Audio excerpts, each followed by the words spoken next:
Are we good? Wow, everyone. Hi, everyone. Can you hear me? Wow, that's a peppy crowd. Richard Vague draws the energy. Um, Good evening. I'm Larry Platt of the Citizen Media Group. We did not exist until about 4 months ago. We are the nonprofit owning entity of the Philadelphia Citizen, a long-standing nonprofit media solutions journalism organization meant to defibrillate democracy in the American city where it was born.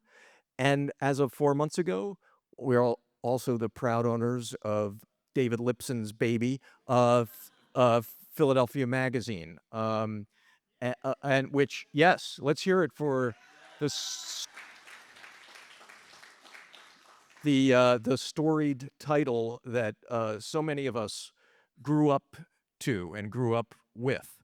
Um, just a quick word about our mission and to introduce tonight's quick program. First of all, what we're trying to do, and hopefully some of you have seen the first few issues of Philadelphia Magazine under the esteemed leadership of Christine Speer Lejeune, who is amazing, as you'll find out tonight, is very much reinvent civic journalism. It is not an accident that civic life is imperiled at the very time that journalism is imperiled. You don't have to be a detective to figure out that there's some linkage here. And so what our mission is to raise the level of public discourse to do what our founders, who we'll talk about tonight, intended, which is to make all of us citizens in the highest sense of the word. So that's if you haven't done so, first of all, subscribe to Philadelphia Magazine. Go to the philadelphiacitizen.org or phillymag.com. Check out our podcasts. Philly Mag Today just launched a couple months ago. Check out our social and so forth. Be part of the conversation of making Philadelphia better, and come to our thought leadership events. We will next week have our annual Citizen of the Year Gala Awards. We'll be honoring Dr. Paul Offit as the Citizen of the Year, the man who has spoken truth to Kennedy, uh, and as well as Jane Golden, John and Lee Middleton, and other heroes of our civic life, like the best block captain in Philadelphia and the best educator in Philadelphia. Uh, so please join this movement in any way that you can, and introduce yourself to me and to Roxanne Patel Shepelavi, our executive director. I mentioned the sale, and I want to give a shout out to our board members who are here. Leah Popowich, yeah, the most connected person in Philadelphia, and David Mazer, who compared to Leah operates in the shadows, but with a lot of power. So finally, I want to talk a little bit about the man of the hour tonight, Richard Vague. You may have read about him in The New Yorker recently. The closest thing any of us will ever meet to Ben Franklin, a true Renaissance man. I have to say, I talked about this sale that we went through. It would not have happened without Richard Vague's advice, counsel, wisdom, cash. He kicked my ass throughout this process, and I learned an innumerable. I learned about myself, and I learned about how things come together, and I learned about. We were just talking about this yesterday. I learned about how the fastest runners are the runners who relax the most, which is a really valuable lesson when your hair's on fire or your bald head is on fire, more likely. So I just want to this is a significant, this book is a significant achievement. And in it, you'll see all the values that Richard lives every day. The most, he is the most oriented person I've ever met towards Enlightenment values, which happen to be my religion, the religion of citizenship, and the religion of the Citizen Media Group. He'll be in conversation with Christine Speer Lejeune, the editor of Philadelphia Magazine, who is doing a tremendous job. Hopefully, you've seen some of the, what have we, 3 issues so far? Issues February, March, April, and almost May. And almost May. Coming soon. And I am blown away and so impressed by her and her editorial judgment. So this promises to be a tremendous conversation. Before we get to it, I want to plug, this is the first of our series, The Philadelphia Promise. We'll be doing one in June. I think it's called, I came up with the title. It's called Whistleblower is Just Another Word for Patriot. It features Rachel Cohen, who is the lawyer at the Skadden Arps law firm, who, when President Trump was a bullying law firm, she resigned in a very public way, and then joined a boutique firm to combat governmental overreach. She'll be in conversation with Jamie Reed, who is the progressive at the St. Louis hospital who came forward as a whistleblower to out some of that hospital's gender dysphoria treatment of children. And I'm trying to get Cassidy Hutchinson to join that conversation. So if anyone knows Cassidy, who is the White House aide, let me know, because we're trying to rope her.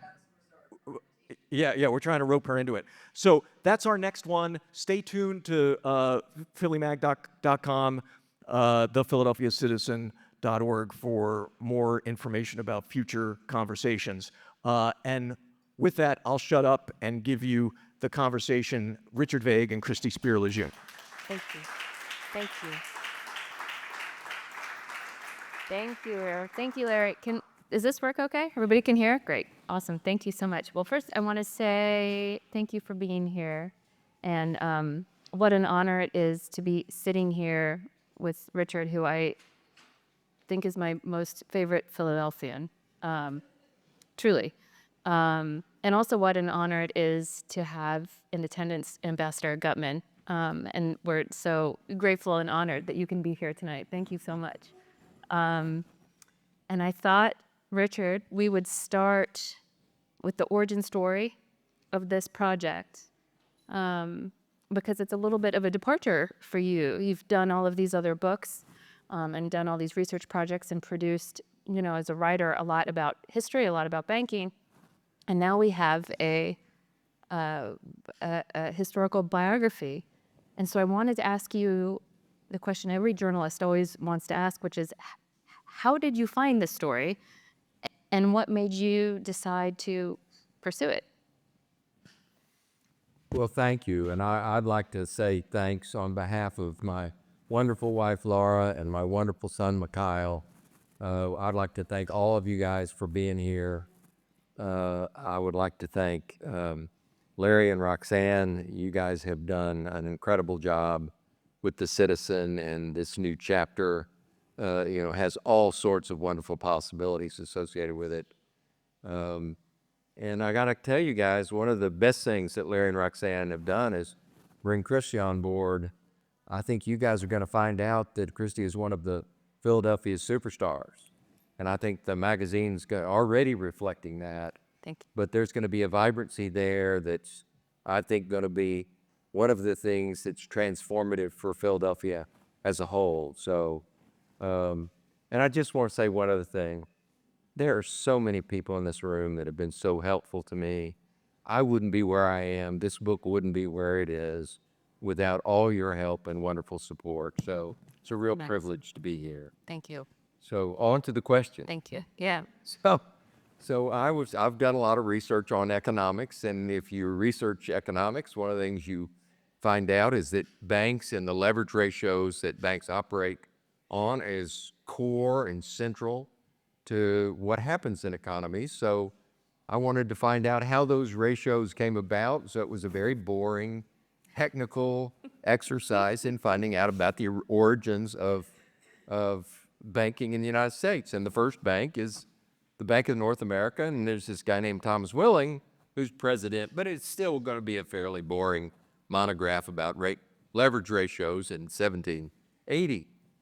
And I find out the guy voted against the Declaration of Independence, which, by the way, I tried to gloss over for a while. It was kind of mortifying that he did that, but, if we could just kind of put that off to the side, but I kind of got into that, and there seemed to be more and more layers to that. Then I find out that John Adams, in 1813, writes a letter to Richard Rush, who's Benjamin Rush's son, and he's at that time at the Treasury. And he says in the letter that George Washington and Alexander Hamilton were governed by Thomas Willing. And that's, what's And you pretty said- bold. I mean, we've all heard the stories that Adams complained a lot about a lot of things, if you know early American history. But he complained a lot about the fact that Washington was unduly influenced by Hamilton. But here he's saying something much more shocking, I think, which is Hamilton and Washington are governed by Thomas Willing. So Yeah. that set me down the I path. think was it okay? I got to do something different now. Okay, so Willing is the most powerful figure in American history at this point, at least according to John Adams, potentially. You realize this. Why didn't we know this? When you came across this, were you, how is it that this person has not been celebrated? And, why don't we have a musical about Thomas Willing? Or are you going to announce that tonight?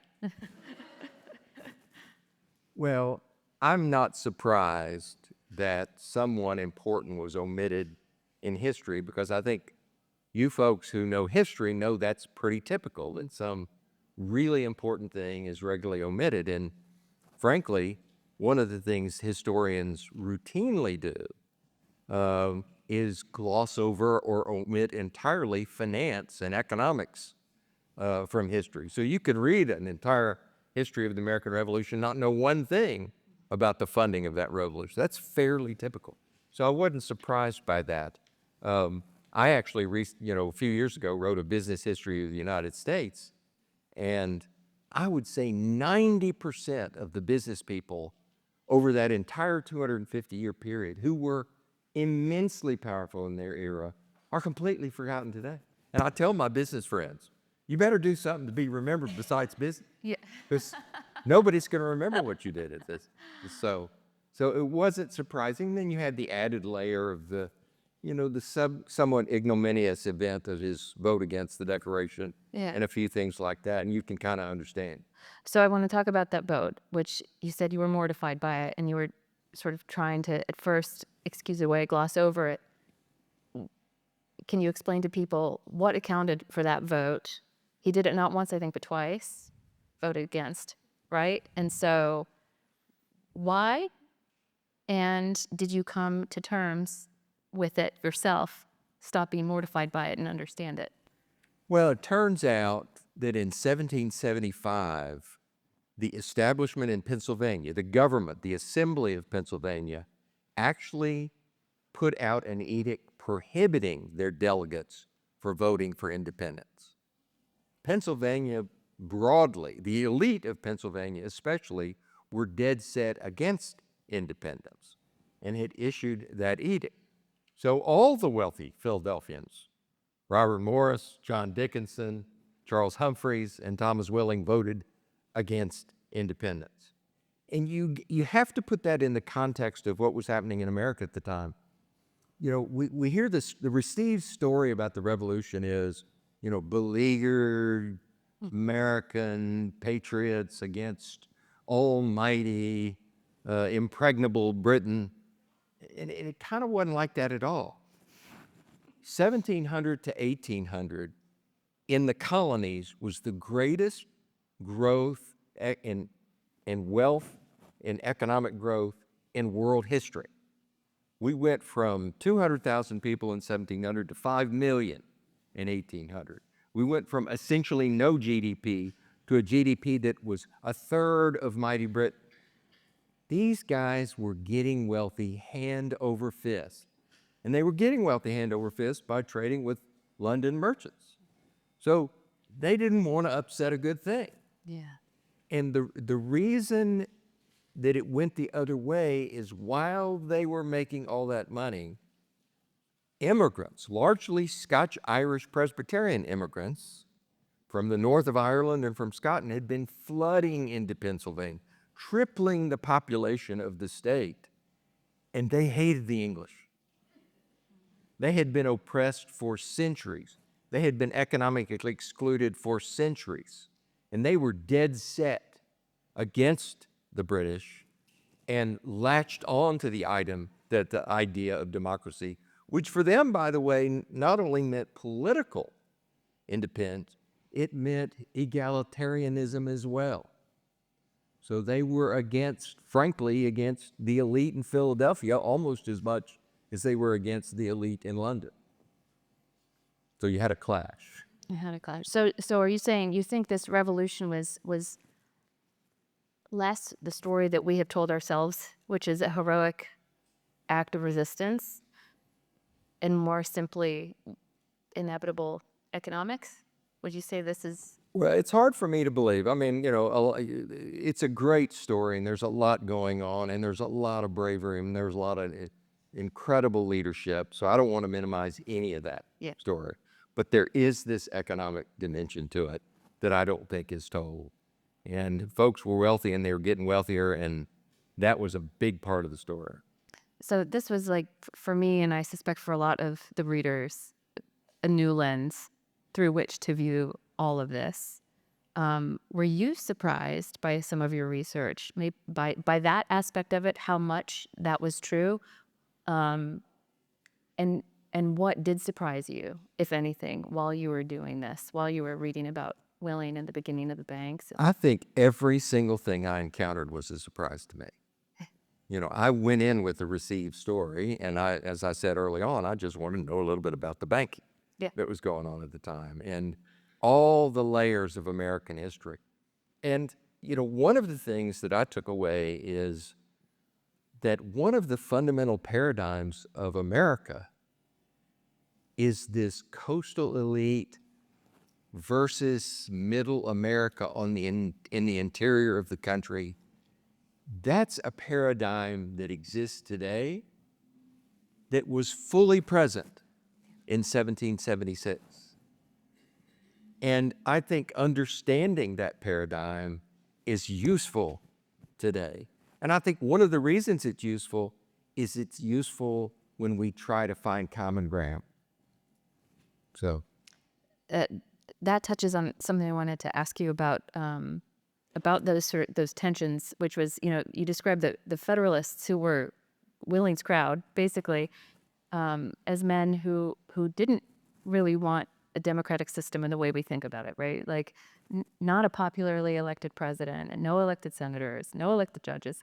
And yet, a point you make in the book that was, I thought, profound was, despite all this sort of acrimony, they kept meeting in the middle, like over and over, because the system essentially demanded it. So I'm just curious how you hold both of these things at once, that these men sort of feared and kind of despised at times democracy as we think of it, and yet produced the greatest democracy, at least has been the greatest democracy for a time.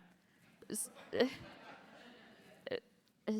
how do you, as they if say. we can keep it, maybe. By the way, that famous story of Ben Franklin being asked by a woman, do we have a monarchy or a republic? Yeah. And he says, a republic if you can keep it.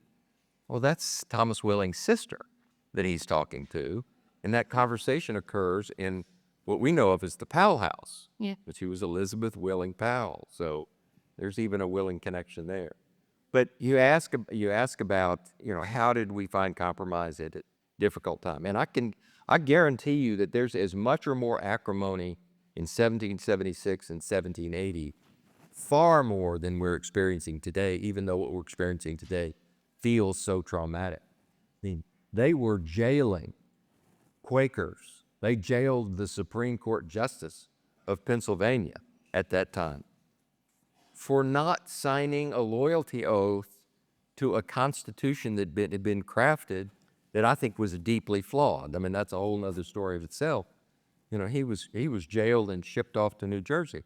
A bunch of Quakers were jailed and shipped off to West Virginia, and many died. And that, there were countless instances of folks having their windows smashed or being tarred and feathered because they didn't agree with whatever the dominant mode at that moment was. One of the things about Thomas Willing that I treasure is that he's ultimately gracious. He is the most powerful man, or one of the most powerful men at the time. He is feared. People fear taking a position that Thomas Willing hadn't taken for fear that he won't approve a loan that they have at the bank. Whether that's true or not, there's that fear. But at the end of the day, he's gracious. And one of the vivid pictures at this moment is Thomas Jefferson's in Philadelphia, and he's not a Federalist, right? Willing and his crowd, Bingham and Hamilton, are all, rabid Federalists. Thomas Jefferson is the anti-Federalist, and he's in Philadelphia, and he's shunned. And he hates being in Philadelphia because he's surrounded by Federalists. He's excluded. He's ostracized, except by Thomas Willing and his son-in-law, William Bingham. And he and his Treasury Secretary, Albert Gallatin, who comes along later, write about this, that even at the darkest moments, Thomas Willing extended the hand of friendship to us. Yeah. So I think that's something to remember, that even in this times, it doesn't matter, I think, how much and whether we disagree with someone. I think our fundamental obligation is to be gracious, is to extend the hand of friendship. I love that. That was actually, I wanted to ask you, if you liked or related to this man who's also described, by the way, by you, as really stayed to the point of dullness. And, they called him Square Toes and the old regulator. And I think one of the reviewers called him colorless. So I was curious how much of your heart this man was able to capture if you grew closer to him as you wrote this book. Kind of answered that, but. So Willing is, very punctilious. He's very detail-oriented. I'm not sure I would have enjoyed hanging out with. Yeah. And there's a very interesting partnership that happens at this point in time. Willing's father dies when he's 23, and he inherits this very large firm, and he inherits, 10 siblings that he has to care for at this moment. So he's burdened with all this responsibility. He's very responsible, very conscientious, very detail-oriented. And there's this young guy his dad hired, that's 3 years younger than he is, named Robert Morris. And Robert Morris is a wheeler dealer. And he's a life of the party guy, and he's stay out late at bar guy. I think that Robert Morris makes Thomas Willing's life better. I think Thomas Willing makes Robert Morris's life better, and they spend a couple of decades together until, as the book shows, things begin to unravel, and eventually Robert Morris ends up in debtor's prison.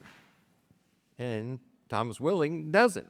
Well, Thomas Willing ends up, but I think if I had to spend a night with somebody, it would have been Robert Morris and not Thomas Willing. I was going to say that friendship, that's the musical. There's your musical. It can be Robert Morris and Thomas Willing. So speaking of Robert Morris, who we all know as a founding father, and, I think of the statue at Independence Hall, and, I'd never heard of Thomas Willing and, of course, knew Morris. who actually turns out to be sort of pitiful and disappointing and sad the way he's written, and a speculator and made a lot of questionable decisions, and maybe wasn't always super on the up and up. And Bingham, who you said people have said that he's their favorite character in your book because he's fun and the life of the party. Bingham dies having lost all of his fortune, I think. And his wonderful wife. Yeah. It's also sad end. Willing seemed happy and safe his whole life. So what do you think he understood about risk that his partners did not? So Robert Morris, during the Revolution, Willing and Morris are still working side by side, but Willing is given the job as president of the bank, and Morris is made the superintendent of finance, and he becomes a superstar. This is a very visible position.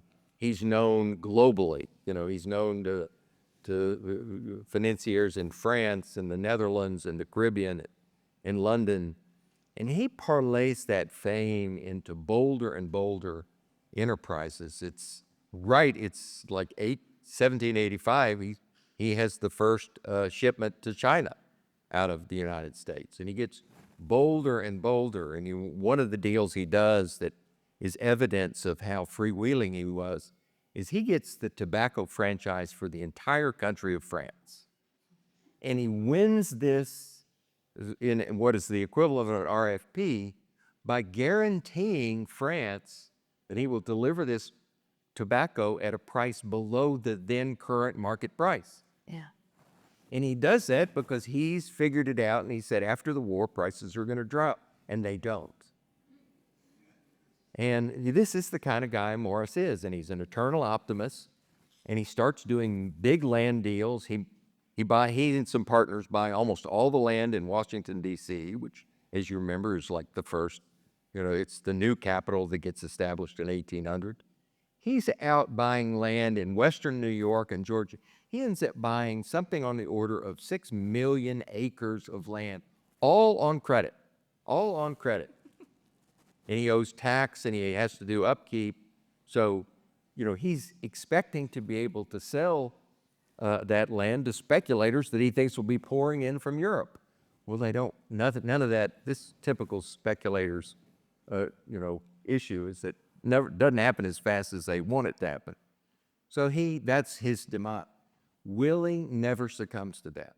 Willing does real estate, but he just does income-producing real estate. So a lot of his real estate is right here in Philly, down, in South Philly, Moyamensing and Northern Liberties, and, some out in Western, but it's always homes, rental properties, and and it's land that he gets in it. So Morris gets 6 million acres and goes bankrupt.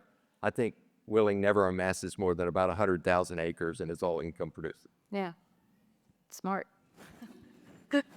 I skipped over the war sort of accidentally, but I wanted to ask you, we were talking about the sort of inevitability of the revolution happening no matter what. I also, one of the stories that we as Americans tend to tell ourselves is how miraculous the win was, that, the colonists beat the mighty British Army, and how close we were to that not happening, and what an absolute astounding miracle fate almost.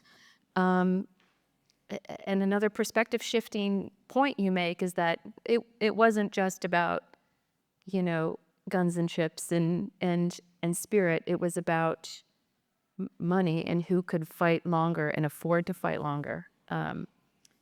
George Washington said the longest purse chiefly determines the event, right?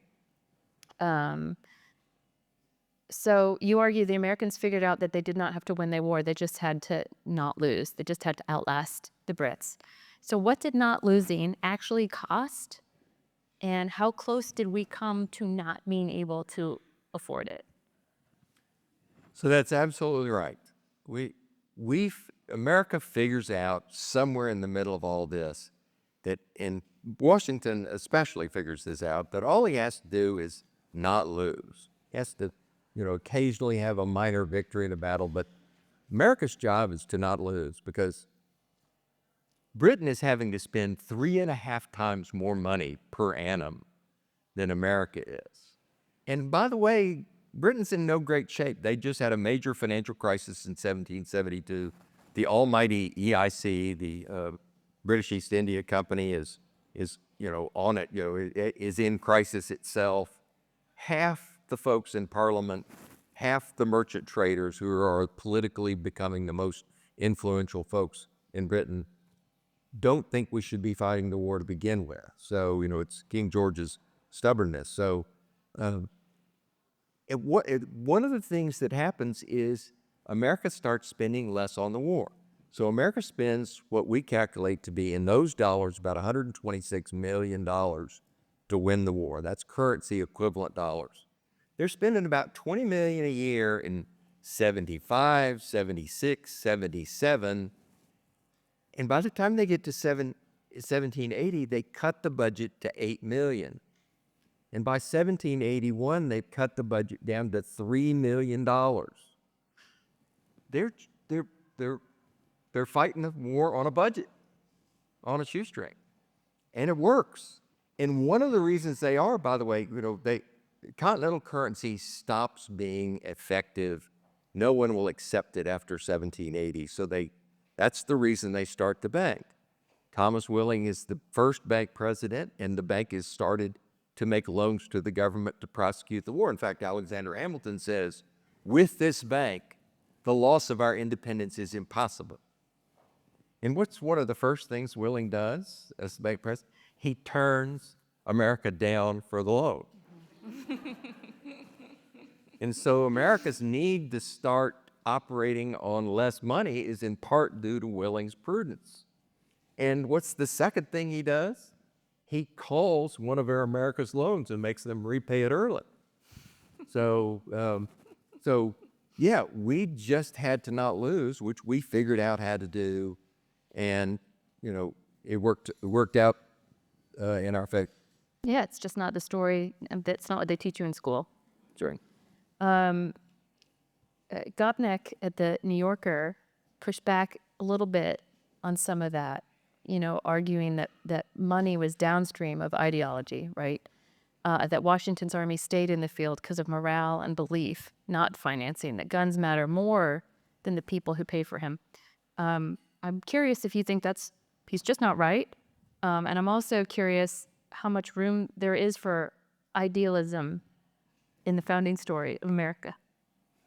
Well, the New Yorker reviewer who so graciously wrote about our book, said exactly what you're saying here, is that, ideology mattered more than money at that point in time. If you're going to pick between whether Gopnik is right or I'm right, you should pick Gopnik. But I don't buy it. If you actually look at the composition of the army year by year, there is a very short period in which regular Americans are signing up to be in the army. Very quickly, it becomes populated by Irish immigrants. One of my family's immigrants came through Parris Island in South Carolina to join the Revolutionary Army. They almost don't get paid. And it's hard to imagine greater mistreatment of soldiers than the treatment of American soldiers during the Revolution. In the famous year of Valley Forge, this is the year Thomas Willing has stayed in Philadelphia. Washington is out at Valley Forge, freezing. They don't have uniforms. They don't have food. Folks are dying. There's plenty of food. There's plenty of clothes. They just don't provide it to the soldiers. So I got to tell you, I'm personally, Gopnik's right, I'm wrong. I'm a little appalled by the treatment of the soldiers. And frankly, I'm a little appalled by some of the treatment of soldiers even today. If you talk about like the Veterans Administration and so forth, that was present at that time. There was plenty of money. The cost of the American Revolution as a percent of GDP was not that great. We had ample everything. and we didn't take care of the soldiers the way I. So I think towards the end of the war, Gopnik's right, I'm wrong. I think towards the end of the war, folks are there just to get the meals. That was an appalling part of the book. I had the same reaction, which was the fact that people wouldn't take their money and it wasn't worth anything and they couldn't pay and they couldn't get food and shop owners closed the doors to them was new to me. And I had never read that, and it was astounding.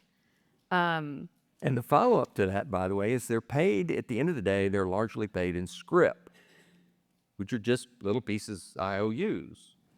And that scrip is only worth, you can spend it, but it's only worth 10 or 20 cents on the dollar. And something happens when the new Constitution is enacted. Alexander Hamilton and others are going to redeem all that scrip at near 100% or par value. Well, Hamilton's friends figure this out, and the soldiers out in western Pennsylvania and western Georgia don't know about it. Guys like William Bingham are hiring people to comb through western Pennsylvania and comb through western Georgia and western New York and buy up all the scrip they can at 10 or 20 cents on the dollar, because they know it's going to be redeemed at 100 cents on the dollar. Bingham, who becomes the richest man in America because of this transaction, doubles his money in one day. Yeah. And they're buying scrip from soldiers who were paid the scrip. A little shady. Again, to point to Gopnik, but notes that there's a scent of crypto. He said, in the way that Willing and Morris circulated paper currency backed by nothing more than their own reputations, essentially. What do you think of that? It surprises folks, but the United States did not even have an official currency until 1861.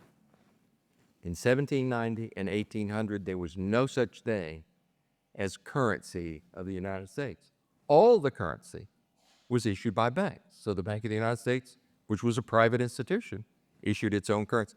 So during the first, 6 or 7 decades that this country's existed, we had hundreds of currency. And if you were a merchant in Philadelphia or Cincinnati or Charleston, you had to deal with lots of different kinds of currency from different banks, which you would not accept at face value, by the way. If you got currency from a bank in Western Kentucky, you didn't know whether you were going to be able to get paid for that or not. So you would give them 70 or 80 cents on the dollar credit. You had to deal with Spanish dollars. You had to deal with all sorts of different things. It was typical, it was the norm rather than the exception to have to deal with a multiplicity of currencies. I think that's true in a lot of countries even now, if you look across the world. So I think our situation of having a stable government-issued currency, if you look at the sweep of history, it might even be considered the exception rather than the rule. And in that context, I don't think they would have been bothered at all by crypto. I have one more. We want to leave time for audience questions, but I wanted to ask you before I finish. Okay. When you think about people reading the book, what do you hope that they believe or understand about the founding of the country that they didn't know or understand when they started it? I learned like 10 of these things. So what do you hope the big takeaways are? My hope, what I took away personally, is that the divisions within America were great at that moment, far beyond anything that I would have expected, and that the people at that time overcame those differences and made the decisions, however reluctantly, made the decisions they needed to make. I hope that's the lesson of this book. That's great. I took that lesson from this book. Yeah. Thank you, Richard. Roxanne's going to let people ask questions. I'm over here with the microphone. Anybody have questions? I'll bring the mic to you. Anyone? Right here. Robert Morris has a statue in Independence Park. Does Willing have even a state blue plaque? He has an alley. If you go to 3rd Street, and by the way, that's one of the coolest things about this geographically. the 2-block stretch from Spruce to Walnut to Chestnut at one point in time had these individuals living on it. Willing lived at Willing's Alley in 3rd. James Wilson, who's the father of the drafter of the Constitution, lives at Walnut and 3rd. It's his next door neighbor. Alexander Hamilton lives across the street. By the way, this was the period where he was having his affair with the prostitute Maria Reynolds. Oliver Wolcott, the second Treasury Secretary, lives across the street as well. William Bingham, who's the wealthiest man in America, lives just down the street. George Washington lives next door to Willing after the Battle of Yorktown for a period of time. So you have all these folks really going to dinner with each other almost every night. You didn't have television, so that's where you did it. And if you cross Walnut, you have the two institutions that dominated the finance of America, which are Hamilton's Treasury Department, which I think very quickly got up to like 500 employees at a time when Jefferson's State Department had like 5 employees, and Willing's Bank of the United States, which was the equivalent of, not really the equivalent, but largely the equivalent of today's Federal Reserve. They're right side of the same. And by the way, that's being renovated, so they're going to reopen that, I think, on June 26th. And you're going to be able to go in and see where Willing, built this institution. That's neat. Plus, all these streets are named after these guys, right? I live on Morris, so, he's even got a street named after him. Hi, Richard. Question for you. This is something in my own research that is fascinated me. There were no banks at the time of the Revolution and several years afterwards. And it seemed that there were a lot of merchants. If you look at the history of, say, the Bank of North America, many merchants were the people who eventually became the bank presidents and cashiers and what have you. From what you've seen, what characteristics of a merchant would make for a good bank officer? Wonderful question. Thank you. Merchant traders are the guys that became the bankers because almost all the loans that were made by banks were simply loans backed by bills of exchange. Bills of exchange is which if you were buying a bunch of linens from, England, or, they were buying a bunch of wheat from us, they paid for it by giving a bill of exchange, which, by the way, was a form of money at that moment. But it was a large denomination, might be like $1,000 or $10,000 bill of exchange. You can't go spend that at the corner store. So banks basically took those bills of exchange and discounted them by about 3% for about a 6-month loan. And that's how you got the dollars and half dollars and so forth. So that's what banks did. One of the things that you find out very quickly as you start to explore this is merchant trading was a really tough business. And it took a backbone of steel to be a merchant trader. And there were a lot of folks that failed. 1 out of 5 ships was stolen or sunk or taken over by privateers. Willing comments about this, that his father lived a life of care and anxiety. And you had to be tough. And I think banking was really just an extension of merchant trading at that time and was for a long time.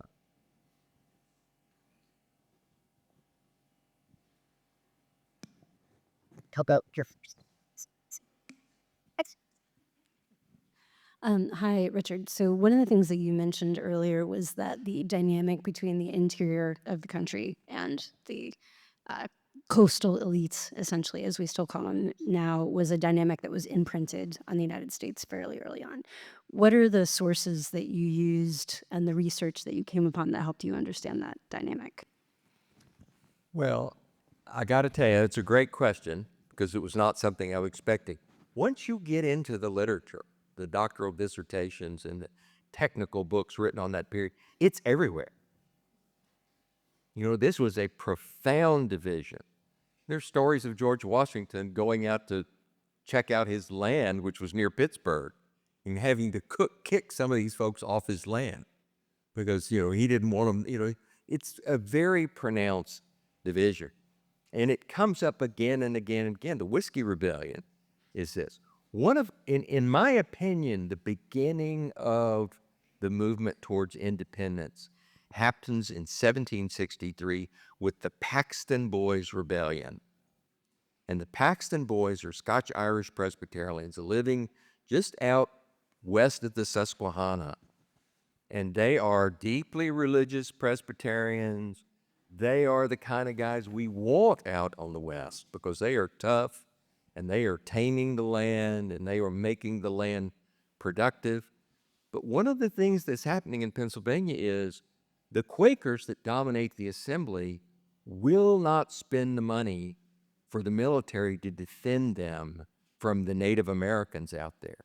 So very quickly, this big contention between the Scotch-Irish Presbyterians and the elite that run the assembly back in Philadelphia is this lack of protection.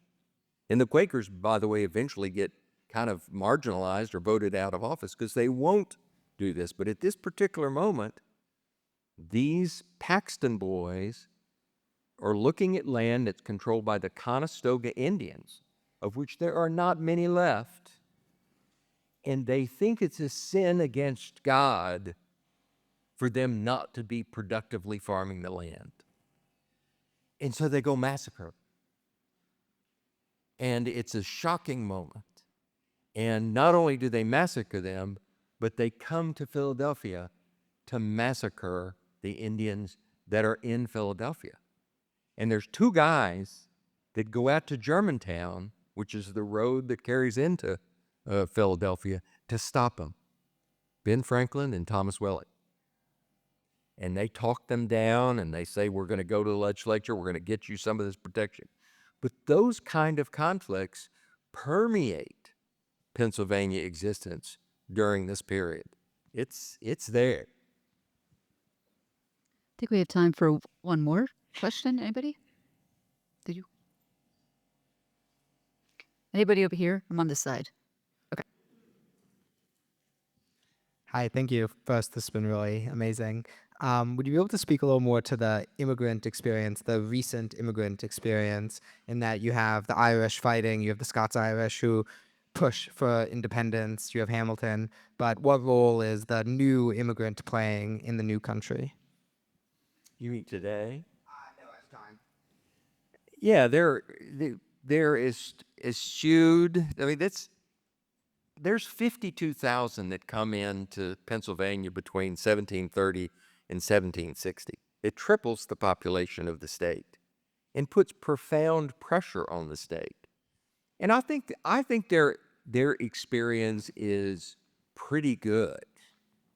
You know, they are ostracized even within the country, but there's all this free land.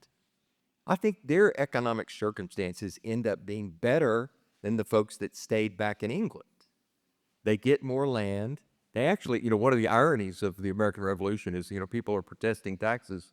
The tax burden of individuals in London is higher than the tax burden of folks in America. It's the representation thing that is it. So even though economies are always rocky and it goes up and down, as a general matter, very quickly, what they call the middling and lower sorts in America achieve a standard of living that is greater than the standard of living back in Europe. So it has all the complexity and all the prejudices that we always experience with immigrants, which is, you know, one of the tragedies of immigration is that folks aren't as accepting as we believe they should be. But they do well. Hold on. Larry actually has a question. Richard, as you know, I've become a real fan. My new hero is Thomas Paine. Can you talk to us about Paine and Willing, but also just who Thomas Paine was? So Thomas Paine is a very interesting character. He writes and publishes this book called Common Sense in January of 76, and it ignites the country. And I think they end up printing a couple of 100,000 copies, which makes it, you know, the most important publication at that time. folks like George Washington take it and read it to their troops. But to folks like Willing, he's kind of like the Fox News of his day. You know, the Quakers absolutely reject common sense as, the building up and putting down of governments is God's business, not man's. So, he's controversial, and we all know he went over and he was at the Frick Revolution. He was just controversial there. He was irascible. I think a lot of folks ended up, not liking him on a personal level. But one of the interesting interludes from my perspective is that Paine goes to work for Robert Morris in the middle of all this. And Morris hires him to write treatises to defend Federalist policy. And that's a moment in Paine's life. And I think Tom McGrath is here, who is also one of our brightest lights and greatest writers. And I think, Tom, you might do a little homework on Thomas Paine. Listening before he gets to But Paine's at a point in his life where he has no income. And Robert Morris hires him. And I think that says something. So he's got a very checkered, strange, and endlessly interesting life.